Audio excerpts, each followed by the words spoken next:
Las máquinas son cada vez mejores. Hoy las máquinas pueden hacer cosas que solo pensábamos poder hacer los humanos. Cuando nos planteamos la complejidad de los problemas que puede resolver la inteligencia artificial, no parece haber límites. Si tienes un trabajo que compite con actividades que puedan ser realizadas por una máquina, te costará mucho ganarte la vida. La automatización es inevitable. Los trabajadores serán reemplazados por máquinas. ¿Quién se beneficiará? Habrá mucha gente que se quedará sin trabajo. ¿Qué se hará con ellos? ¿Cómo se les compensará? Veremos una transición lo bastante gradual entre los antiguos y los nuevos trabajos, o será tan brusca que nos costará reponernos del impacto.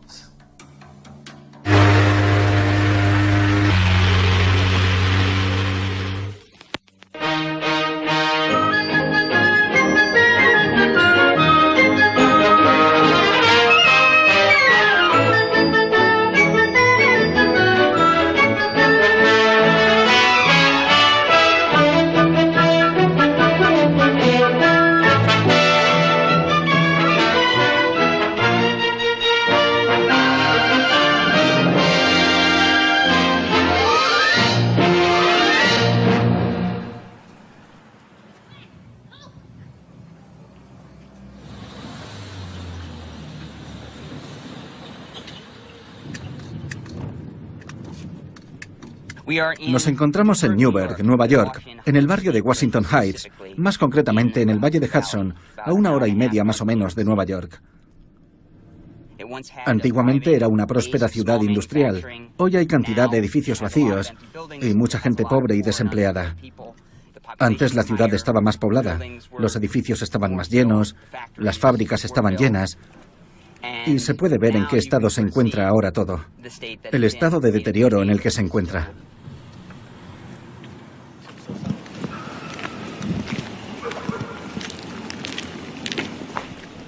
En todo Newburgh había edificios como este, que eran fábricas de cajas, de bolsos, pequeñas fábricas que surtían la ciudad de empleos que hoy han desaparecido.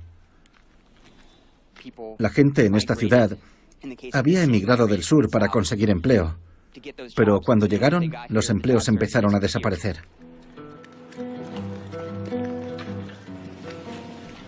Algunas fábricas se trasladaron a China o México porque podían producir más barato.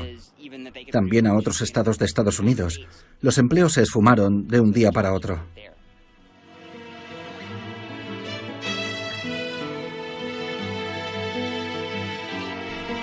Hace no tanto tiempo, antes de que se instaurasen la globalización y las externalizaciones, había miles de personas trabajando en Newburgh. En la actualidad, la mayoría de esos empleos se ha volatilizado.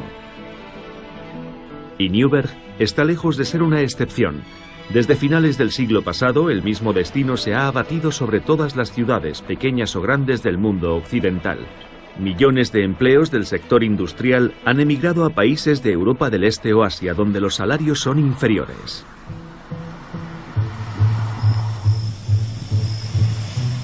Sin embargo, al otro lado del río Hudson, no lejos de Newburgh, podría estar ocurriendo algo todavía más devastador para el futuro del empleo.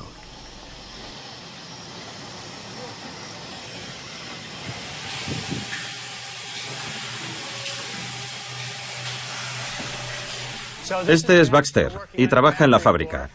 Este robot lleva unas 8.000 horas trabajando sin dar ningún problema.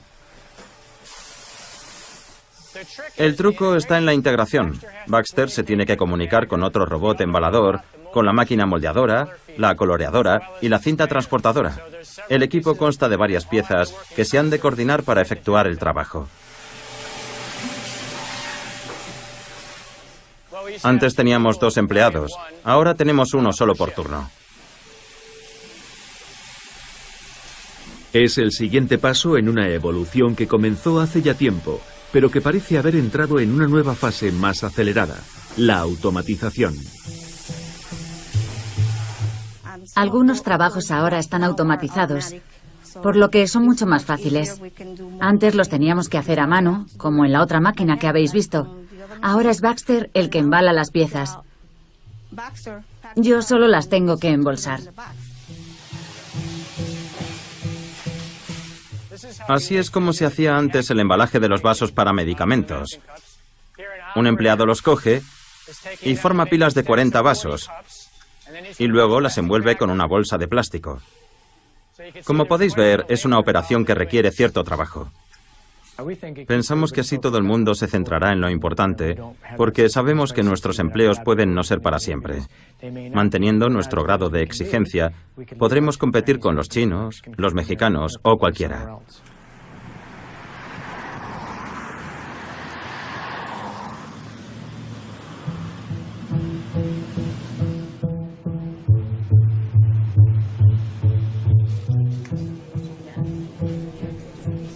Las máquinas han escapado de sus jaulas y ahora están entre nosotros.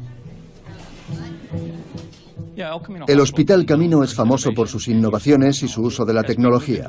En el nuevo edificio introdujimos la noción de robots de transporte.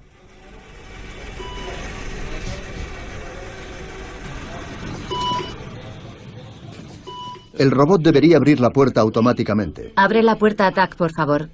Es un robot farmacéutico y está tratando de acceder a la farmacia, que es una zona restringida. Primero avisa al personal que se encuentra dentro. El personal sabe así que el robot está aquí y que tienen que abrirle la puerta. El coste de la sanidad es tan alto que nuestro deber como profesionales sanitarios es reducirlo al mínimo posible. Y una forma de hacerlo es con la tecnología.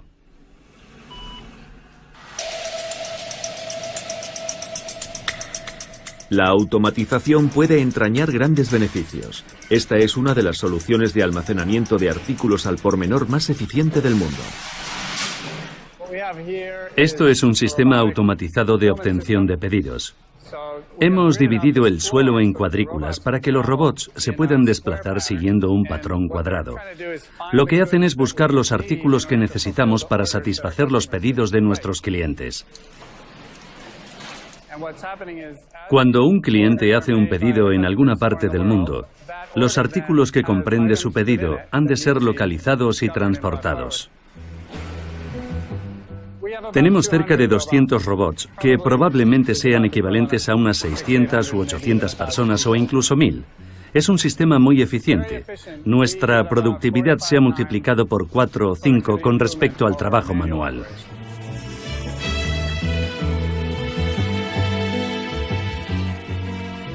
Está claro que a día de hoy la tecnología es capaz de desempeñar cada vez más tareas en nuestro lugar. Las máquinas son cada vez mejores. Si tienes un trabajo que compite con actividades que pueden ser realizadas por una máquina, te costará mucho ganarte la vida. Nadie quiere competir con un robot. La automatización quiere decir que lo que antes hacían los humanos, hoy lo hacen máquinas, robots y códigos.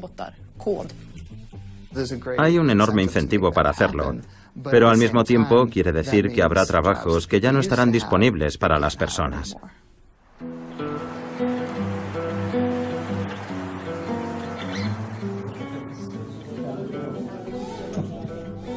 Al lado de estas fábricas robotizadas, cada vez son más las personas que acuden en masa a este tipo de lugares, los servicios de empleo, con la esperanza de encontrar trabajo.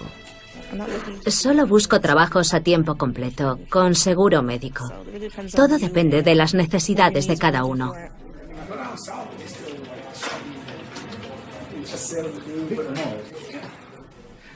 En los 90 se perdieron miles y miles de empleos en la industria de los seguros. Se nos conocía como el archivador del país. Y se supone que la oficina de correos de Hartford era la más concurrida de todo Estados Unidos porque la industria de los seguros era una actividad basada en el papel. Son trabajos que ya no existen porque ahora todo se hace online, por ordenador. Hola, me llamo Bob. Rochelle, encantada. Por aquí, por favor.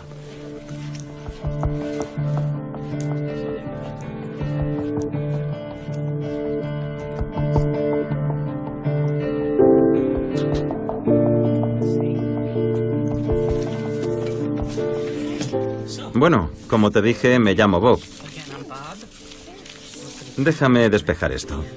Buscas asesoramiento para desarrollarte profesionalmente, ¿verdad? Sí. Bien.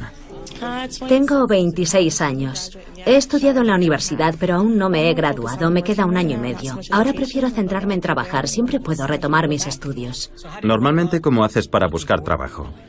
Lo primero que hago es poner al día mi currículum. La mayoría de los empleos requiere una licenciatura o cualquier título en un campo específico o en cualquier otro relacionado con ese trabajo, por lo que será más difícil de conseguir.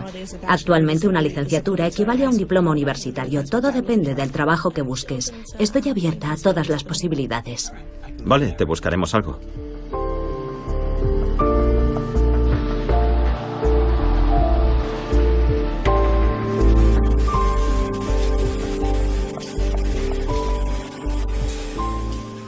Le encanta Baxter, porque Baxter se encarga de 2 de las máquinas y él solo tiene que accionar una. Algún día tendremos 3 Baxters y Amador se podrá quedar mirando y despreocuparse de todo. Cuando salga la última generación de Baxters, podrán aprender más sobre el proceso e ir corrigiendo sobre la marcha cualquier problema que vaya surgiendo. Se encargarán más de planificar los materiales y gestionar la maquinaria que de las tareas manuales para asegurarse de que funciona con los parámetros adecuados. Prácticamente todas las compañías de robótica dicen que no piensan reemplazar a los trabajadores. A ninguna compañía le interesa decir algo así. Aunque la automatización no implique destruir empleos ahora mismo, probablemente sí se estanque la creación de empleos en el futuro. Veremos que cada vez se generarán menos puestos para las personas. Así que hay que saber separar, digamos, la realidad del marketing.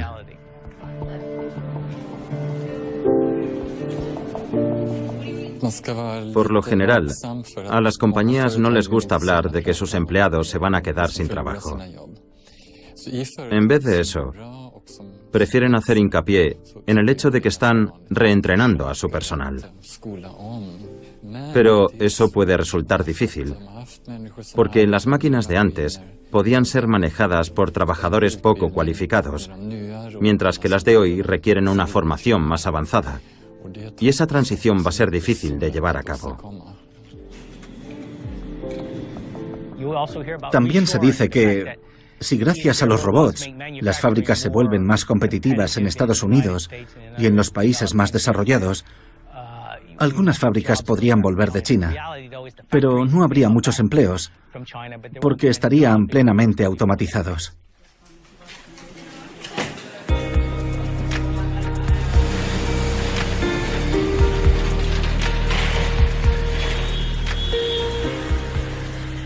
Hay economistas que han empezado a estudiar el impacto exacto que puede tener la automatización en el mercado laboral, y su respuesta es sobrecogedora. Aquí tengo un estudio que ha desarrollado un listado de todos los empleos que serán automatizados de aquí a 20 años. La conclusión es que el 47% del mercado laboral estadounidense está listo para ser automatizado. No quiere decir que esos trabajos vayan a desaparecer necesariamente, solo que la tecnología permite automatizarlos.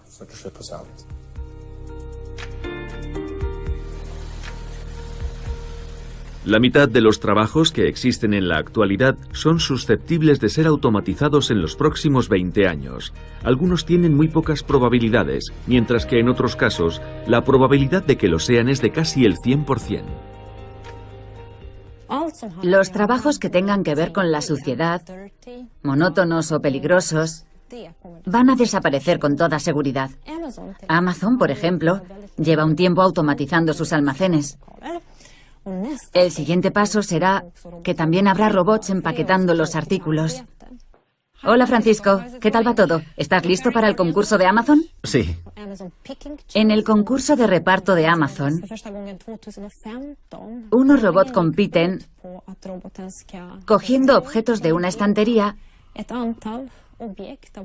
y colocándolos en cajas.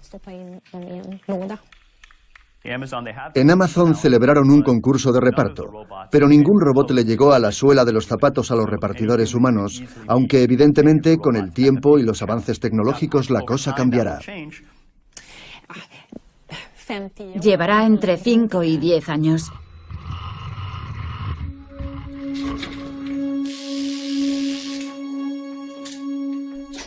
Los humanos y las máquinas han tenido una relación de amor complicada desde el principio.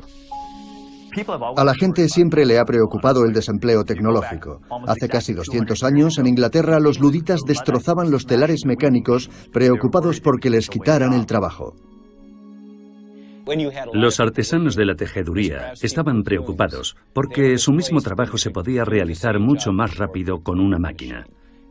Y eso les causaba una honda preocupación. Se preguntaban qué iba a ser de sus oficios. Los artesanos eran un grupo importante, pero no la mayoría de la sociedad. Hoy, cuando hablamos de cómo las máquinas le van a arrebatar su trabajo a la inmensa mayoría de los trabajadores adultos, el grado de preocupación es muy diferente del que podía haber en 1800. Uno de los aspectos fundamentales es que la gente siempre piensa que el efecto de la tecnología sea el de eliminar los empleos, cuando a menudo no es el caso. Por ejemplo, una de las tecnologías clave de la revolución industrial fue el telar mecánico, o sea, la automatización de la tejeduría. A lo largo del siglo XIX, el tiempo que empleaba un tejedor en producir una yarda de tela quedó dividido por 50. Dicho de otro modo, la tecnología automatizó el 98% del trabajo. Y, sin embargo, a lo largo de ese siglo, el número de empleos en la industria textil aumentó. ¿Por qué? Porque gracias a la mayor productividad, el precio de las telas bajó, se volvió mucho más asequible y la demanda creció tan rápido que el número total de empleos en la industria aumentó, aunque el tiempo que tardaba un tejedor en producir una yarda de tela hubiera descendido drásticamente. Ha habido debate tras debate sobre el hecho de que la automatización iba a eliminar un montón de trabajos y los humanos nos quedaríamos sin nada que hacer.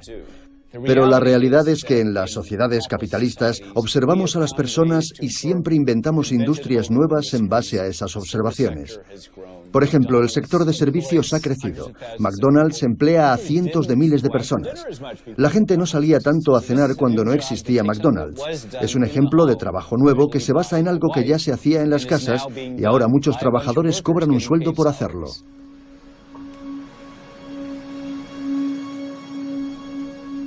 Ese miedo a que las máquinas sustituyan a los trabajadores existe desde hace 200 años y siempre ha sido una falsa alarma.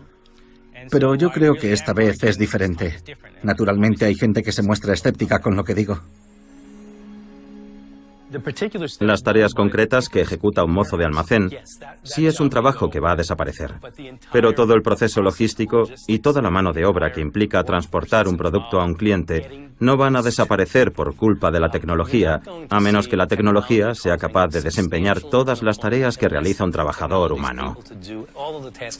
Siempre que queden tareas sustanciales por desempeñar, veremos un aumento de la demanda que compensará los empleos perdidos. Tal vez lleguemos a ese punto, pero de momento no veo ningún trabajo del que se pueda afirmar sin reservas. Todas las tareas que implica este trabajo se van a ver automatizadas. La razón por la que esta vez podría ser diferente es que la tecnología se está volviendo sumamente potente. Cuando nos planteamos el grado de complejidad de los problemas que puede resolver la inteligencia artificial, no parece haber ningún límite, según los expertos en informática. Esta es una de las señales de que el desarrollo tecnológico ha alcanzado un nivel en el que pueden producirse cambios más importantes de lo que piensan muchos escépticos. ¿Cree que se saldrá con la suya con su coche automático, Mr. Bond? Este es el botón de apagado de emergencia que... Venga, lo voy a apagar. Es el botón de apagado de emergencia que usamos en el circuito cuando el coche está conduciendo sin conductor.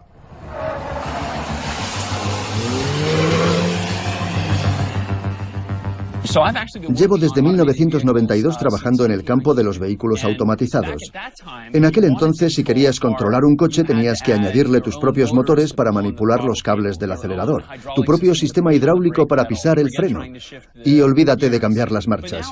Hoy, en cambio, los coches que salen de las fábricas son básicamente plataformas para la automatización. Hemos llegado a un punto en el que es posible que un coche se conduzca solo en un entorno relativamente sencillo. Si conseguimos reducir la velocidad a la hora de aparcar, problema resuelto. Y si nos planteásemos restringir las autopistas a un solo carril, es algo que podría hacer un coche automático. Nuestra meta es desarrollar un coche que sea capaz de conducir aún mejor que el mejor conductor humano. No hace mucho se veía como algo imposible el que un coche pudiese operar por su cuenta en un entorno tan complejo como una ciudad. Hoy la pregunta no es si es posible que las calles se llenen un día de coches autoconducidos, sino cuándo. Mucha gente cree que conducir un coche es un reto extraordinario y que no lo veremos en un futuro inmediato, pero las tecnologías evolucionan a un ritmo sorprendente. Los desarrollos suelen ser sorprendentes en términos de lo rápido que se mueve todo. Muchas de las tareas que antiguamente nos parecían imposibles de automatizar son automatizables o lo serán pronto. Incluso cosas que asociamos con el puro esfuerzo mental como escribir un texto. Estamos en la sala de redacción de Los Angeles Times, donde cientos de personas trabajan para publicar un periódico impreso y una web que se actualiza a las 24 horas. También hay un equipo de reporteros y programadores informáticos que trabajan para transformar datos estructurados en noticias, en historias. Hay un par de compañías que están automatizando el periodismo. Cada segundo, más o menos, se publica una noticia generada a través de un proceso automático y en muchos casos puede rivalizar con lo que podría escribir un ser humano. Esta noticia ha sido redactada enteramente por un ordenador.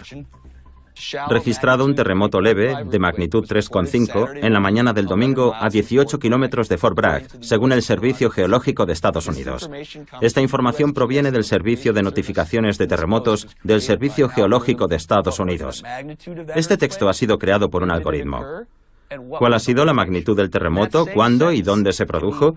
Esa misma frase puede crearse en referencia a cualquier terremoto a los pocos segundos de producirse, lo que nos permite publicar la noticia y obtener casi al instante la base misma de la información.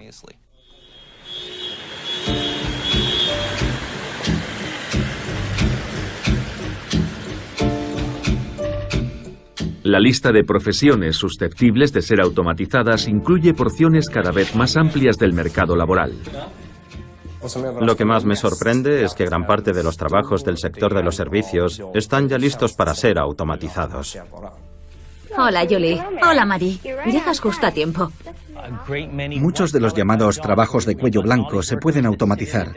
Trabajos consistentes en buscar información o realizar una misma tarea repetitiva con un ordenador, cualquier tipo de análisis estandarizado como informes, etc., o la contabilidad. Y también en el ámbito legal. Antes los abogados tenían que estudiar montones de documentos para determinar cuáles eran relevantes para un proceso judicial. Ahora todo eso se hace a través de algoritmos. Ya no vale esa idea de sacarse un título universitario y acabar sentado en un escritorio delante de un ordenador. Es una idea que lleva tiempo arraigada en la sabiduría popular, pero ahora muchos de esos trabajos pueden correr peligro.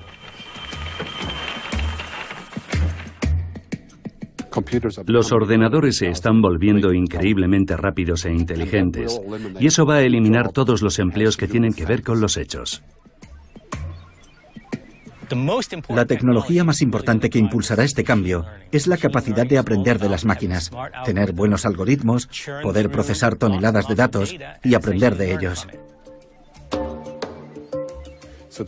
Hoy las máquinas son tan rápidas e inteligentes y aprenden tantas cosas que tenemos que asumir que son capaces de hacer cosas que solo pensábamos poder hacer los humanos.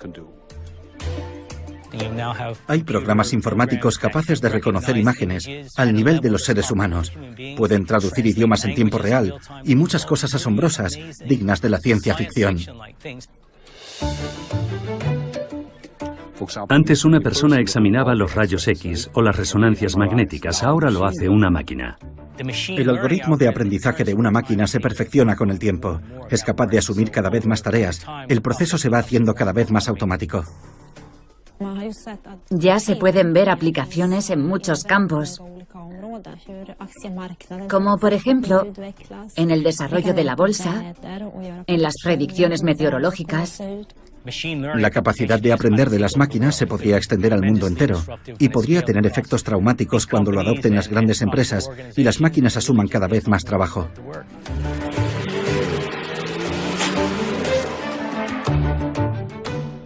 Dentro de 20 años no creo, pero dentro de 50 es posible.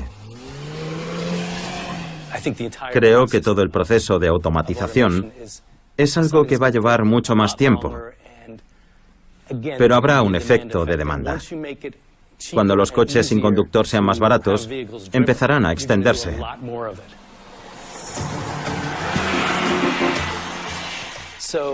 Está claro que hay un sector de la población que conduce y que se dedica solo a eso, cuyo trabajo podría peligrar. Pero la gente que conduce también hace otras cosas. ¿Puede un coche coger tus maletas y meterlas en el maletero? Quizá no. Es cierto que de momento no estamos viendo un gran impacto sobre el mercado laboral, pero tenemos que proyectarnos en el futuro y preguntarnos qué impacto tendrá. La mayoría de estas tecnologías todavía está en pañales. El ejemplo más evidente es el de los coches sin conductor, que de momento no se están usando, pero sabemos que es una tecnología emergente. Llegará un día en el que desbancará a los taxistas, transportistas y demás. Y esto podría suceder muy rápido. Los alarmistas, aquellos que creen que esta vez nos enfrentamos a algo nuevo, aseguran que los escépticos no entienden el poder exponencial de la tecnología. Nos cuesta mucho entender la función exponencial porque los humanos somos lineales. Nosotros funcionamos así y la tecnología así. La mayor carencia de la mente humana es su incapacidad de entender la función exponencial. La función exponencial deriva de la ley de Moore, que afirma que cada 18 meses la tecnología duplica su capacidad y baja de precio. Las funciones exponenciales crecen muy despacio y la gente se pregunta ¿por qué no avanza todo más rápido? Cuando los chips duplicaban su potencia, la diferencia no era tan grande. Hasta que llega un momento en el que la función exponencial despega de verdad. Ahora mismo duplicamos el número de transacciones. De 1.000 millones hemos pasado a 2.000. Es una diferencia enorme. Y nos sorprendemos con lo rápido que se mueve todo. A este ritmo, para el año 2025, un ordenador tendrá la misma capacidad que un cerebro humano. Para 2050, tendrá la misma capacidad que todos los cerebros del mundo. Apenas nos hacemos una idea de lo potentes que serán. Yo diría que entre los expertos es probable que esté ganando terreno la idea de que la tecnología va a crear desempleo más que en cualquier otro periodo desde los años 50. Creo que hay más gente que duda del desempleo tecnológico que gente que cree en él. Pero probablemente haya más gente que cree hoy en él que en ningún otro periodo desde los años 50.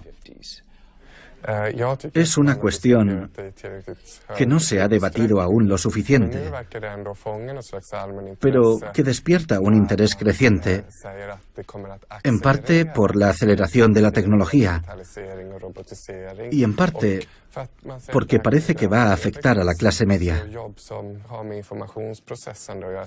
Cuando los empleos de cuello blanco, bien remunerados, que tienen que ver con procesar información, sean reemplazados por programas informáticos, la situación será más grave.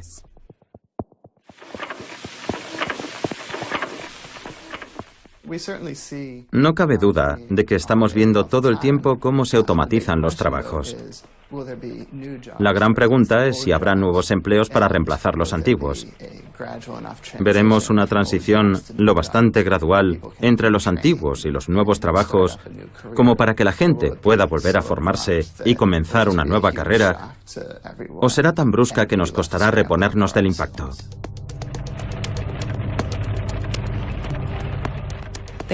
Se crearán nuevos empleos, pero tenemos que aceptar que no sabemos cómo van a ser. Hoy existen trabajos que no existían hace 10 años. Los expertos en redes sociales ostentan cargos que ni sus propios jefes son capaces de pronunciar.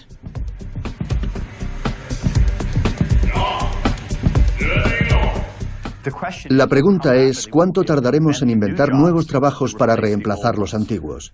Y los datos de los que disponemos sugieren que los salarios medios son más bajos hoy que hace 20 años, y que la proporción de empleos por habitante es más baja hoy que hace 20 años.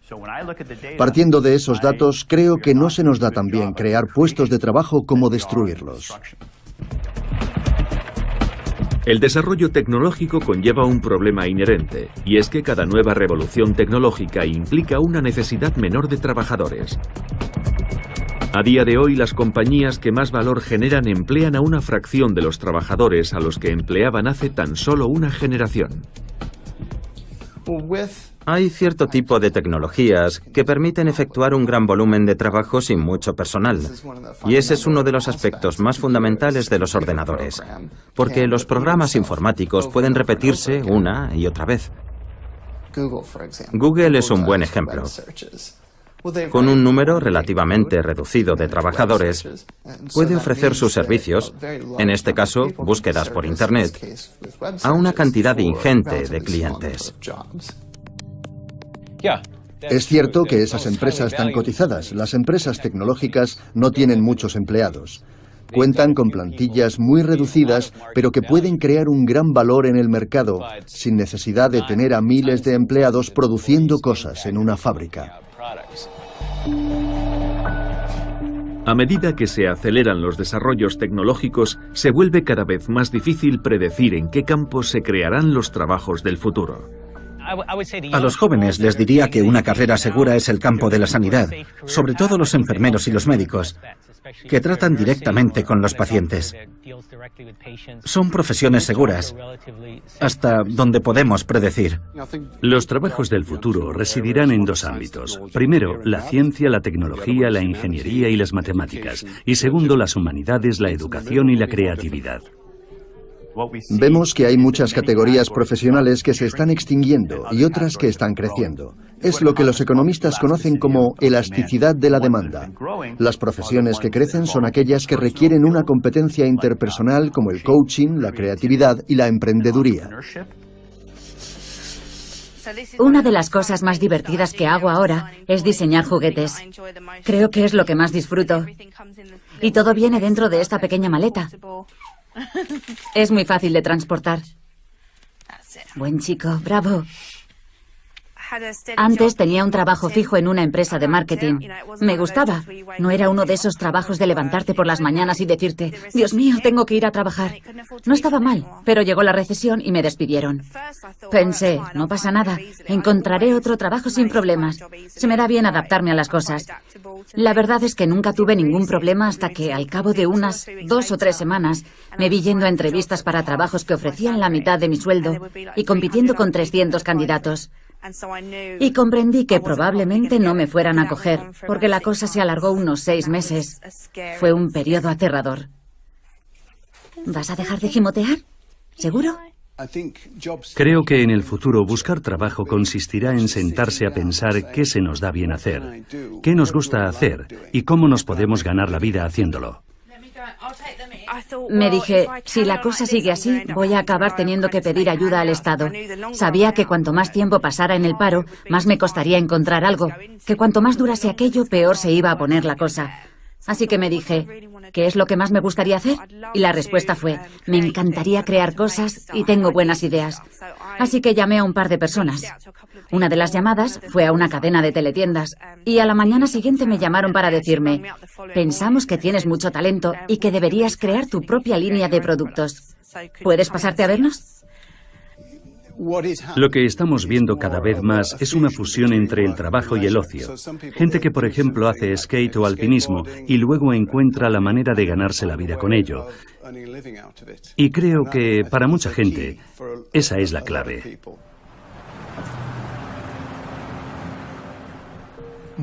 La mayor parte de mi vida he estado trabajando para una empresa. En 2011 me despidieron. Y lo cierto es que fue un alivio, porque no me llevaba nada bien con mi jefe. Cuando me convocó en su despacho para darme el finiquito, pensé, genial.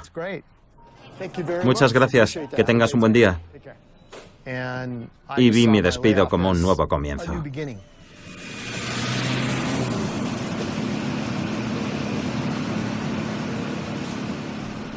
Hay quien no ve las máquinas como un problema.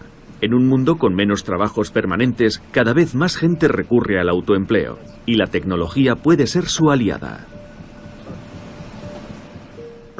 A comienzos de 2012 empecé a conducir un taxi. Llevaba poco tiempo haciéndolo cuando vi un anuncio de una compañía llamada Sidecar. Sidecar es una aplicación de móvil que te permite llamar a un conductor que pasa a recogerte y te lleva donde quieras. Estoy esperando una llamada. Puede que me llamen mientras estamos hablando. Puedo encender la app de Uber. Uber es la punta de lanza de lo que algunos llaman economía a la carta. Uber ha creado la manera de que la gente de a pie cobre por llevar clientes en su coche. Ha creado muchos miles de trabajos flexibles a tiempo parcial, lo cual es positivo, pero también ha creado toda una categoría de trabajadores que carecen de la red de seguridad social básica a la que estamos acostumbrados en la mayoría de los países desarrollados. Debo decir que los días en los que no siento que las cosas me estén yendo tan bien como querría, recuerdo que no tengo que rendirle cuentas a un jefe que controla mi futuro y mis ingresos. Es algo que me gusta recordar de vez en cuando. Me gusta mucho la independencia. Me encanta. Era mi sueño. Siempre me había gustado escribir, dibujar y crear cosas, pero nunca me había planteado que se pudiera ganar la vida así. Me decía que acabaría teniendo un trabajo normal y corriente, y esto no pasaría de ser un hobby. Nunca pensé que acabaría dedicándome a hacer lo que más me gusta en el mundo. Me parece asombroso que sea posible. Ahora hasta tengo empleados. Somos un gran equipo. Así que es un sueño hecho realidad. Antes trabajábamos para una empresa durante muchos años. Nos jubilábamos y vivíamos de nuestra pensión. Todo eso está cambiando. En este nuevo milenio estamos en una situación en la que una tercera parte de los trabajadores estadounidenses trabaja de freelance y se espera que para el año 2020 el fenómeno afecte al 40%. Es un cambio dramático del paradigma laboral de nuestro país. ¿Es algo bueno o malo? Ambas cosas. Depende de la situación de cada uno.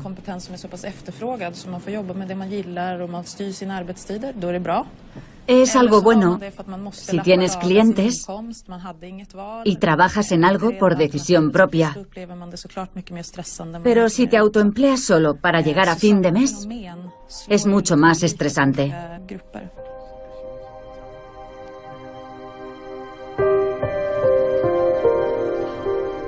Uno de los principales desafíos del futuro será el de crear unas condiciones viables para todos aquellos que, por la razón que sea, no estén hechos para ser emprendedores. Antes ganaba más de $100.000 al año. Tenía casa y coches. Mi vida era un éxito. Cuando la economía se vino abajo, me vi de repente en el paro, por primera vez en muchos años.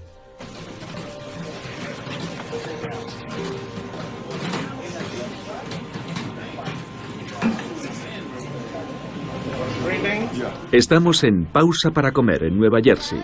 Cuando este establecimiento abrió sus puertas en los años 80, era un comedor que ayudaba a los indigentes y los drogadictos a salir del paso. Hoy la imagen es muy diferente. Viene gente que tiene 2 o 3 trabajos, gente que tiene un sueldo fijo y el motivo por el que vienen es que, bueno, no ganan lo suficiente. Si ganas $7 u $8.50 por hora, es normal que necesites 2 o 3 trabajos para mantenerte a flote. Marchando.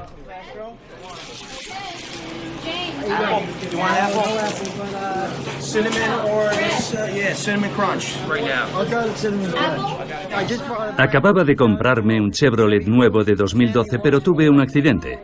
Me dieron siniestro total y no tenía seguro.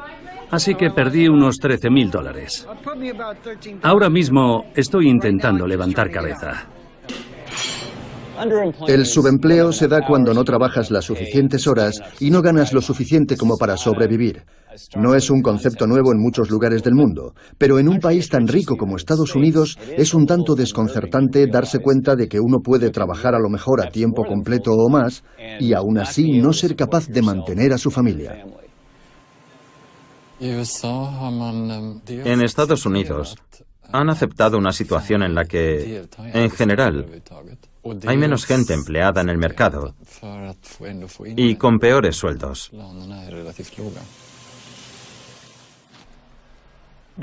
Antes, cuando era consultor, no me preocupaba el dinero.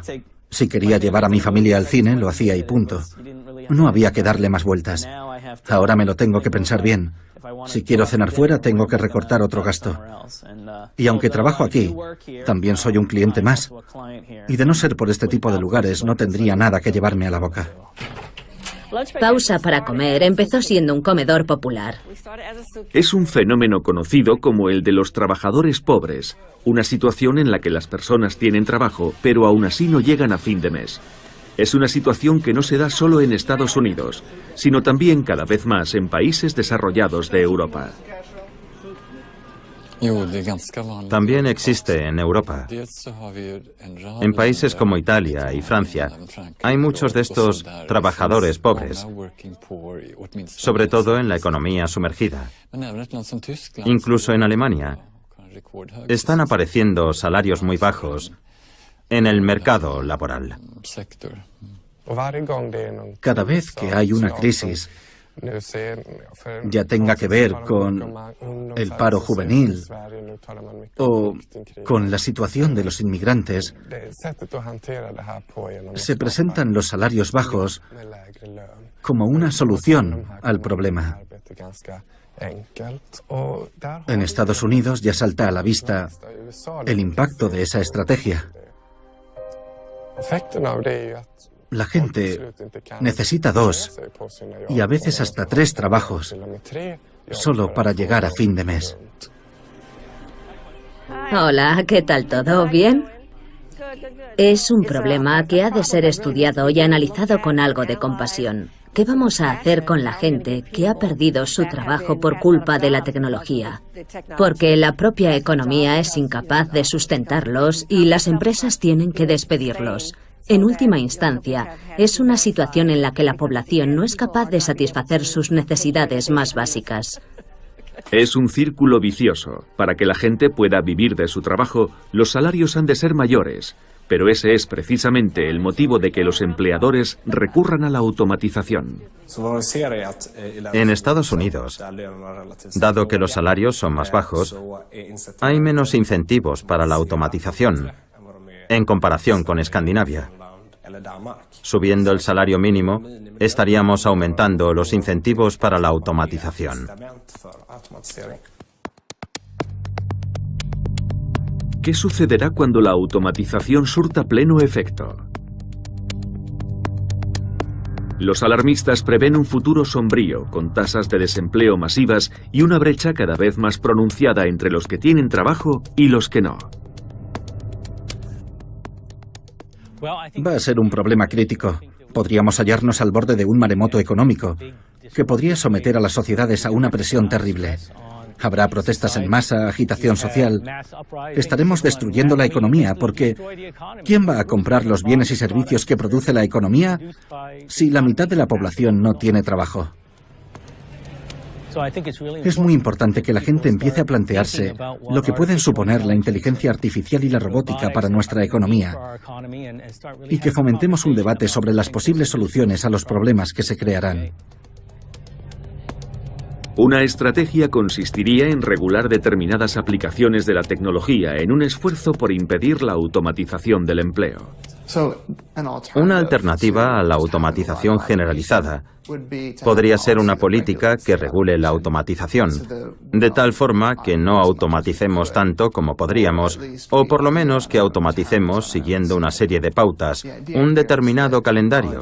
La idea es que la tecnología nos da la opción de automatizar ciertas actividades, pero no es una opción obligatoria. Históricamente hablando, defender a toda costa los empleos contra la automatización nunca ha sido una causa muy viable. En el sindicalismo moderno hay un deseo de trabajar con la tecnología, pero a la vez está el deseo de proteger los empleos y a veces son cosas contradictorias.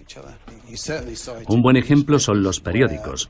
Los trabajadores de las imprentas han prolongado una tecnología que se habría extinguido, de no ser por los sindicatos. No parece probable que las empresas individuales o las naciones opten por limitar la automatización a través de una serie de normas y regulaciones a modo de estrategia para salvar empleos. Sí, cabe esperar que toda compañía, ya sea una corporación, un ejército o un gobierno, use la tecnología para reducir los costes, aumentar la eficiencia, rendir más y tener una relación mejor con sus clientes. Ese es precisamente el problema. Que un país no puede frenar la automatización con tal de salvar los empleos. El efecto sería justo el opuesto. Se perdería competitividad y los empleos desaparecerían aún más rápido.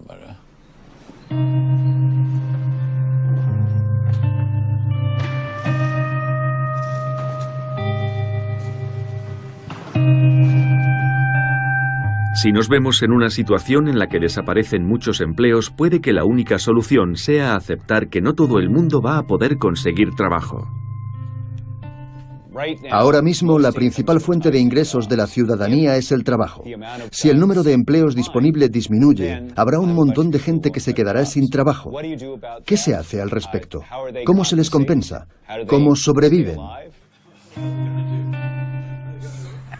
Tarde o temprano tendremos que plantear un sistema de renta garantizada, donde todo el mundo pueda acceder a unos ingresos garantizados, tenga trabajo o no. Ya hay varios países dispuestos a explorar diferentes formas de ingreso ciudadano o renta básica, una compensación financiera garantizada para todos. La pregunta más evidente es ¿qué ocurre cuando de pronto la gente empieza a cobrar sin condiciones?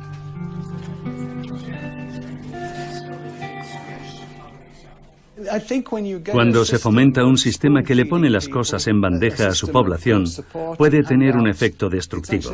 La gente no es feliz quedándose en casa sin hacer nada y sacándole dinero al Estado. Pero si existe esa posibilidad, se dirán, bueno, ¿por qué no? No genera ningún incentivo para que la gente cree cosas. Desde luego no es un incentivo para alguien como yo, que se desvive para ganar dinero y poder dar trabajo y un sueldo a los demás. ¿Qué incentivo tendríamos para seguir haciendo algo así si hay gente que cobra por no hacer nada? En muchos países hay un fuerte apoyo al salario mínimo, pero no a la renta básica. Se presupone que es necesario que todo el mundo trabaje para producir las cosas que necesitamos como sociedad. Y no es así. Podemos producir esas cosas con menos mano de obra o menos horas de trabajo.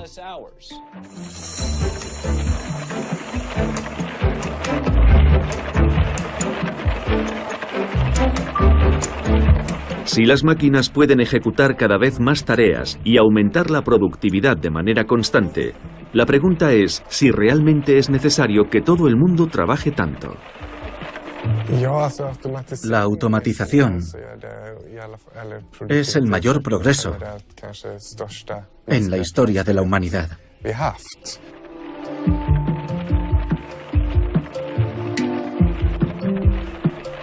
La productividad es la medida de lo que producimos en relación con el número de horas que trabajamos. Es una cifra que se ha multiplicado numerosas veces a lo largo de la historia, lo que ha permitido mejorar las condiciones de trabajo y los salarios. La semana laboral se ha ido reduciendo por etapas hasta 40 horas, y las vacaciones pagadas han pasado de ser de tan solo 4 días hasta 5 semanas en muchos países occidentales. A lo largo del siglo pasado, la productividad se ha multiplicado por 20. Uno de los economistas más importantes del siglo pasado, John Maynard Keynes, predijo que para el año 2000 los avances tecnológicos permitirían reducir la semana laboral a tan solo 15 horas, de forma que cada cual podría dedicar su tiempo libre al ocio. Pero como todos sabemos, eso no llegó a producirse. En los años 80 ocurrió algo. La productividad volvió a duplicarse, pero los salarios y la semana laboral no cambiaron. El problema es que no nos hemos beneficiado de esto,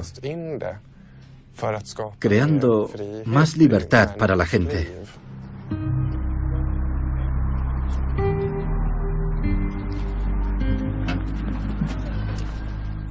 Hace 6 años, este terreno era un vertedero legal hasta que la comunidad local invitó a unos activistas contra el cambio climático a ocuparlo.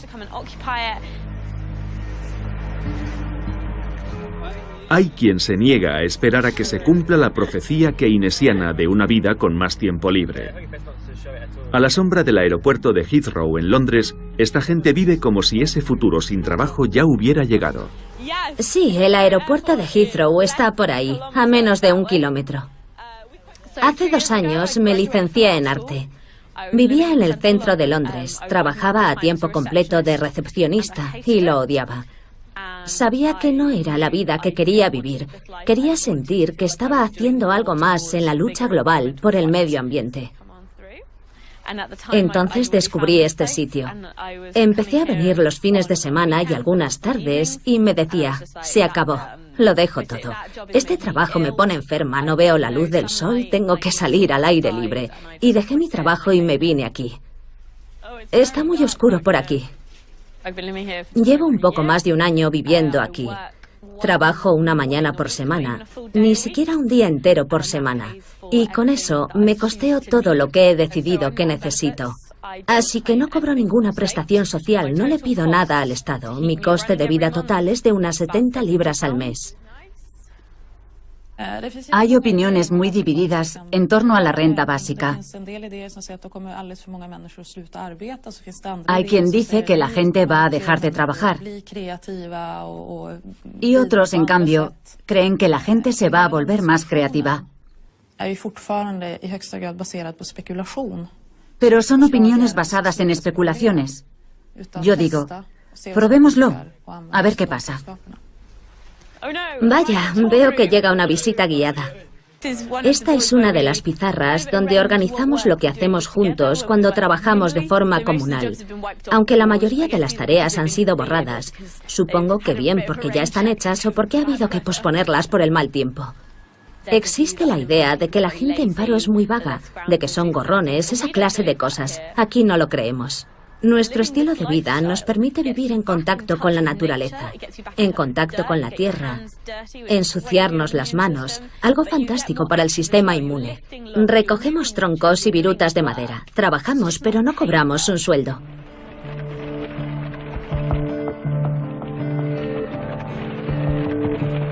Una cosa está clara. Nos tenemos que preparar para un futuro en el que vamos a convivir con las máquinas, nos guste o no. Y puede que tengamos que hacerlo mucho antes de lo que pensábamos. Ahora mismo estamos en un punto en el que hay por lo menos 20 tecnologías a punto de despegar, desde la nanotecnología hasta la computación en la nube. Tarde o temprano, esas tecnologías desarrollarán todo su potencial y empezarán a tener un impacto en todas las industrias y ocupaciones tradicionales que ahora emplean a millones de personas. Tendrá un impacto traumático. No se debate lo suficiente. Los científicos tienen la responsabilidad de informarnos de lo poderosa que se está volviendo la tecnología. A largo plazo nos podríamos enfrentar a una situación en la que tendríamos que replantearnos toda nuestra organización social. Cuando empiecen a desaparecer trabajos por culpa de la automatización, tendremos que encontrar nuevas soluciones. ¿Seguirá la renta siendo proporcional al trabajo en el futuro? Los políticos tienen que plantearse qué impuestos hacer pagar a las empresas. Si un robot es el que desempeña un trabajo, ¿A quién se le cobran los impuestos?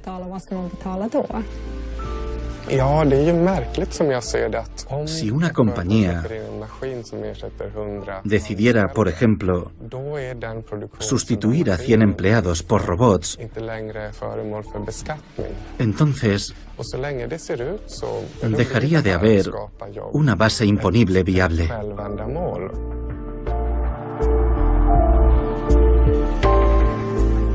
En última instancia, la solución a estos desafíos depende de las concepciones políticas de cada uno y de la concepción que tenemos de la gente, de lo que motiva sus acciones. La automatización es una realidad inevitable. Los trabajadores serán reemplazados por máquinas y la consecuencia es que va a aumentar la riqueza de la sociedad, ya que podremos hacer más cosas con menos mano de obra y en menos tiempo. La pregunta es quién se va a beneficiar de ello.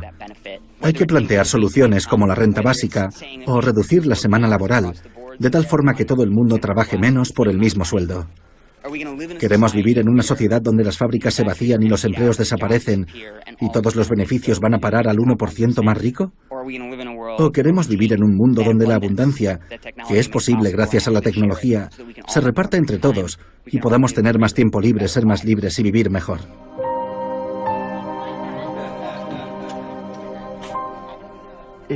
En sí misma, la tecnología no es una cosa buena ni mala. Es una herramienta y hoy esa herramienta es más poderosa de lo que ha sido nunca en la historia. Así que depende de nosotros cómo decidimos usarla. Tengo claro que dentro de unos 20 años veremos una sociedad muy diferente de la actual. El aspecto de la sociedad del futuro depende en gran medida de las decisiones que tomemos ahora. Por eso es tan importante debatir estos asuntos. Porque podríamos optar por dar rienda suelta a la automatización sin someterla a ningún control y cruzar los dedos y esperar que todo se resuelva solo de la manera que nos haga más felices. Puede que pase, pero puede que no. ¿Si soy fácil o difícil de conocer? Fácil de conocer, muy fácil de conocer. La tecnología es clave en el mercado laboral ahora mismo. De momento no estoy demasiado preocupada. Creo que si encuentro ahora un trabajo, lo podré conservar durante muchos años antes de que un robot o lo que sea venga a cambiar el sistema.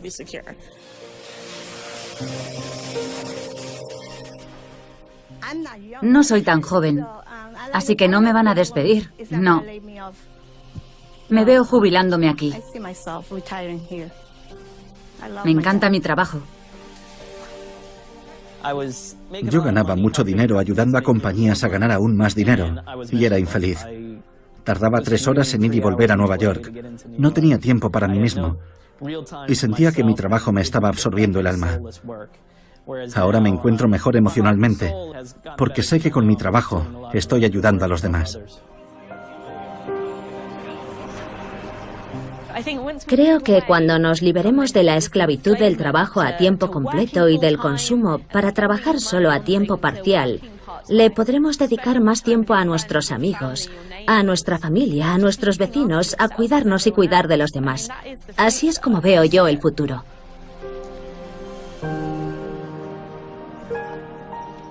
Hay que adaptarse, porque hemos progresado demasiado como para volver a sentarnos alrededor de una hoguera a charlar. ¿Qué hacemos entonces? Tenemos que seguir progresando. Ese es el sentido de la vida, ¿no? Progresar constantemente.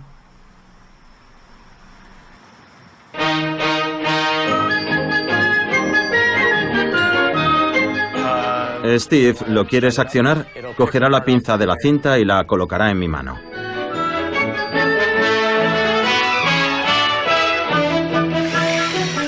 Deberíamos haberlo previsto en el software. Lo vamos a reprogramar.